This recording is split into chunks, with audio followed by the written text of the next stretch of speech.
Ano nga ba ang tax compliance? So, ang tax compliance actually is, of course, filing your tax returns before the deadline. Ayan. So, ano pa? Siyempre, accurately reporting your income and, of course, paying the correct amount of taxes.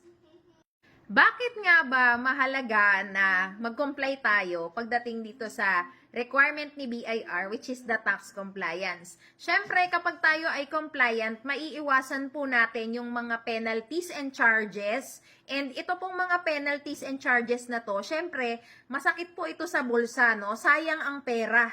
Kaya kailangan po tayo po ay mag-comply. Hindi lang yan, syempre, yung credibility mo, yung credibility ng business mo, mabibuild kasi kapag alam ng mga customers mo na ikaw ay compliant, nandun yung pagtitiwala nila and of course, nandun yung proud sila and alam nila na yung business na tinatangkilik nila ay compliant sa mga tax laws natin dito sa Pilipinas.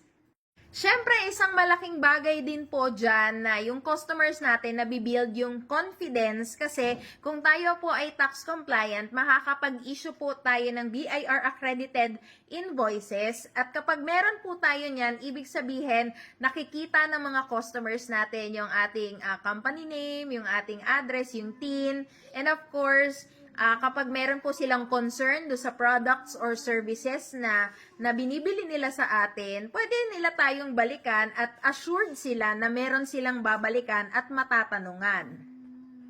Siyempre, last but not the least, kapag po tayo ay tax compliant, ibig sabihin, pag dumating po yung time na i-audit tayo ni BIR, confident po tayo na tayo po ay compliant. Wala tayong magiging penalties, wala tayong magiging mga audit findings. Ayan. So, kapag sinunod po natin itong BIR tax compliance, tayo po ay magiging confident, tayo po ay magiging kalmado at kampante na tayo po ay sumusunod sa batas at tayo po ay may mga papeles na maipapakita.